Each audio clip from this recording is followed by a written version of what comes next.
Hey, what's going on? Hey Mark, how you doing, man? How's it going? Good, good, very good. It's been a while since we've been trying to catch up since you were since you were first out here with Ross the Boss Band way back when. Yep. And finally we're doing it, man. We're finally getting an interview. Yeah, look at this. And now I'm in metal church, right? Yeah, That's how's that? Yeah, awesome. firstly, congrats on that because that's a big, big gig. And secondly, congrats on the album too. It's sounding absolutely ripper. Awesome, man. Thank you so much. And you must be pretty stoked at the response that you're getting as well. Yeah, that's an understatement for sure. So how did it I'm all so come happy. about? Talk me through the scenario of Marc Lopes joining Metal Church. Um, it's well, I mean, I've known Stet for pretty much my whole life because we come from the same area back in Massachusetts. And so, I've known him and talked to him throughout, his career as mine too. We ended up sharing the same festival, Bang Your Head in Germany. I think it's 2019 or 2020, I believe, or something like that. And and they all came out to see the show, them and the guys that I'm seeing because they would tour together. That was cool. And after that, I had gotten a call a couple of months later that there was a possibility that Mike wasn't going to be able to do a couple of festival shows. So they asked if I would fill in if the situation came. And I was like, yeah, of course, but luckily for them, it didn't happen. So that's kind of like how it got, I got on the radar. Mm. And then, unfortunately, what happened with Mike, and then not long after, I mean, I thought the band was pretty much going to call it a Yeah. day, from all, for such a tragedy and stuff. But, they called me up and asked for me if I wanted to audition and give it a shot. And, I was like, yeah, of course, but it was, definitely mixed feelings about the whole situation, of course, being a legacy band and having so much, history and, coming, it's just, it was exciting, but daunting at the same Very, time. very bittersweet. Very bittersweet, I would imagine. Right. Exactly. But Exactly. how hard was it to step into the role and sing some of those songs that had been made famous previously by Mike and even Um, the, by David the as mic, well? the mic stuff is definitely more of a challenge for me because it's not my style. Mm. You know, the David Wayne stuff, Yeah, that's where I'm home. you know, so you'll definitely see us going towards the earlier style, and obviously a lot of the older stuff we play live, which hasn't been played live for many, many years anyways. yeah. And those first three albums are what they're known for. So I mean, you're definitely going to see and the selections from that stuff before anything. And it's great. Me and Kurt were always laughing because when we were doing the new record, he's like, don't worry about it. He goes, we're not gonna end up having to play hardly any of this stuff anyways, because it's a new record. And like now you got people play the whole record, play the whole record. And like we're scrambling to learn our own songs because we never played them together, and it's funny, so like we're learning our own material from the new record as we go along. That's pretty It's cool. pretty It funny. is a great album too. Congregation of Annihilation. It's really it's an in your face album. It really does punch you in the face when you listen to it. It's a hark back to very early metal church, as you said. Was that Mhm. something? Was the album written with your vocals in mind? Is that what? That's yes. Well, at first it wasn't because what happened is at first we had a batch of songs that were written for the Mike record that was supposed to be happening. Um, and when I started to write, when they gave me a couple of songs to write as part of the audition, I took the heavier couple of that bunch because that stuff was more like hard rock Yeah, metal like type of stuff. And so I did, I was definitely, when I first got all the stuff, I was like, I don't, I'm this is definitely not my toolbox, but I'll let me see what I can do with these couple of songs. So I took them and I aggroed them out, so to say, and I added my own spin to them, which definitely gave it more of a twist. And once me and Kurt started working together, it came to the realization that, that this wasn't the stuff that I should be singing on. We needed to go and basically write a much of a whole new record with my vocal style, which harkened back to the old stuff, And, when we were discussing it, I said, as a fan, like, I put myself on the other side of the ball. I was like, if I want to hear this band and it's going to make me pay attention, it's going to have to hit me so hard over the head that I'm going to notice. Yeah. And I said, if we don't come out with anything but that, it really won't make much sense. Yeah. And he agreed, and I'm glad he agreed, because that's exactly what seemed to have happened, more than we anticipated, which is even better. We were laughing because I wrote everything with him on this record, which is the first time he's ever done that. And so what we laughed is, it's like, well, if the record bombs, it's your fault. And I go, yeah, I mean, if it's good, it's your fault, right? That's fantastic. And what's the response been so far to the album and the songs?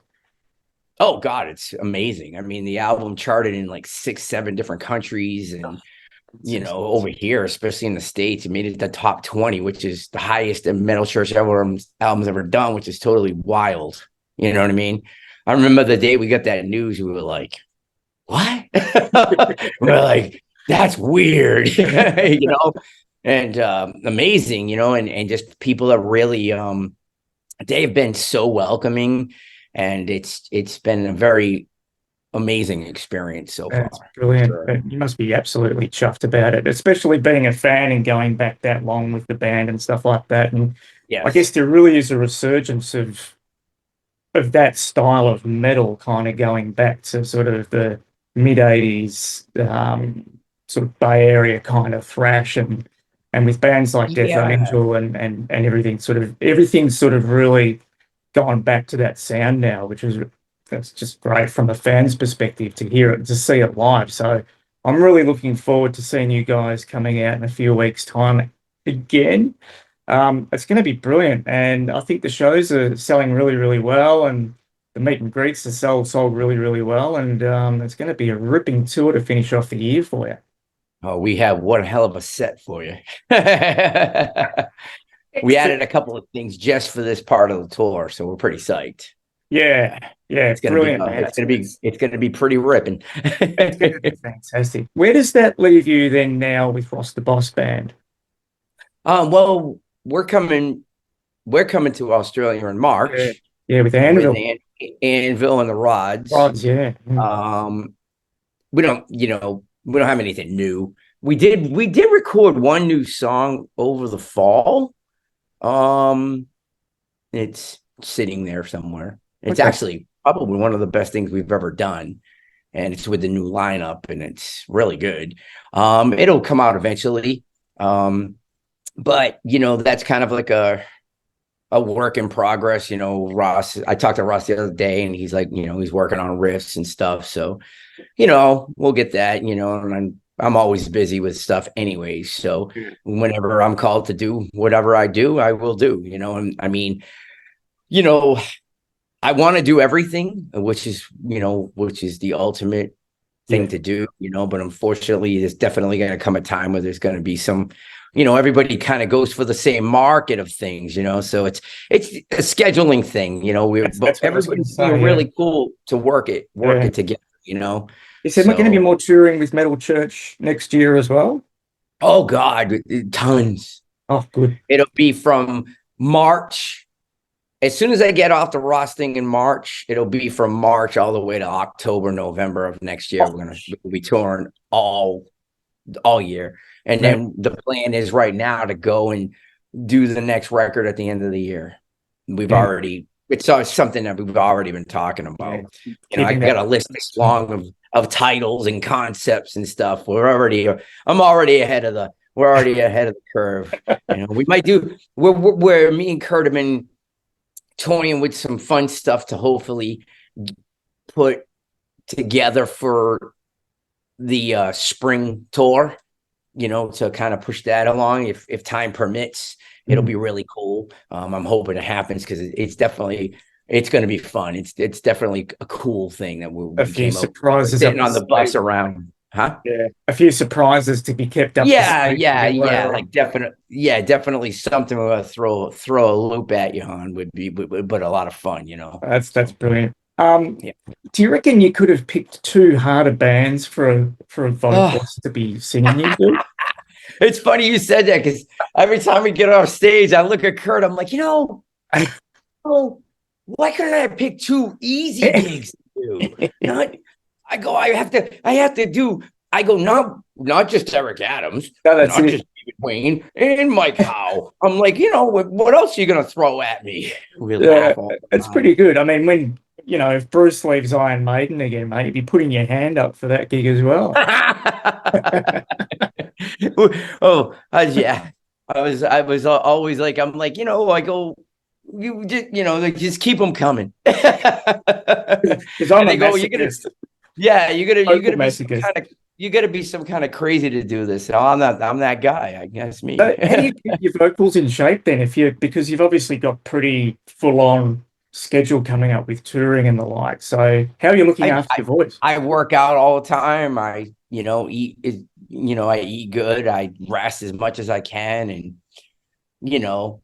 it's a mindset too. You know what I mean? And just try to stay mentally healthy too, because that's probably been one of the biggest parts of the battle. A lot of people don't understand. Yeah. You know what I mean? I know, because I know at the beginning of this metal church stuff, I was a mess. The stress and the amount of anxiety I had. I mean, the first batch of shows, I could barely get notes out. I was so there was so much stress. Like I felt like everybody was just weighing on my chest, Yeah. And now it's just a lot more comfortable and my footing and having a lot more fun. So certainly found your place, that's for sure. Yeah. And it's amazing to see. And the album, as I said, is just brilliant. It's got great production. The songs are fabulous. Sound wise, it's the best I think the band sounded for a long time. And cool. Looking Thanks. forward to seeing it live, man. It's going to be just brilliant. And we worked really hard on this record. Me and Kurt. I mean, I think we talked like every day for a year. Going back and forth with stuff and sounds and arrangements and lyrics and vocals. I mean, we were in it all.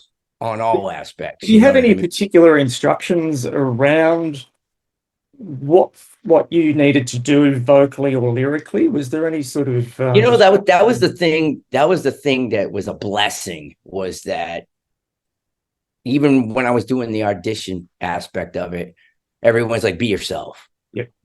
And very fortunate for me is that the David Wayne style was part of my DNA anyways, in some aspects. It was something I always would go to when I would, prepare for a show. I have a thing that I would go listen to David Wayne or some Eric Adams or, a couple other singers that I'm looking for that, that whatever, the high, the lows, I would always have my go-to people for that influence, so it fit by the grace of the gods. It worked, you know what I mean? And so it's definitely closer to the let us pray style too that you do with Let Us Pray. So it's definitely in your wheelhouse and much different to obviously what you're doing with Roster Boss, which you constricted to a particular style and that sort of thing. So there is, I suppose, a lot more flexibility there to be creative. It's kind of funny because I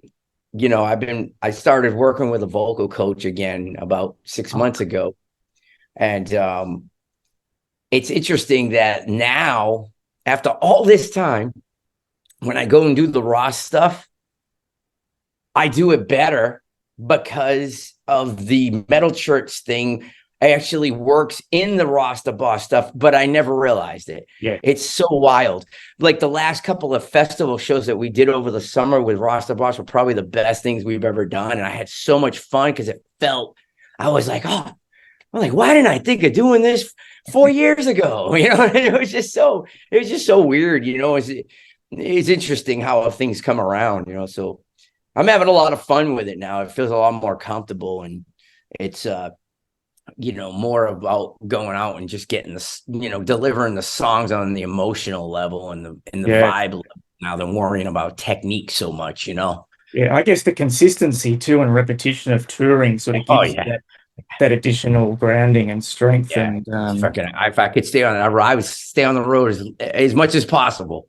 You know, I hate it would be doing a run and it's like after like a 10, 12 show run, I'm like, now I'm just getting comfortable and I got to go home.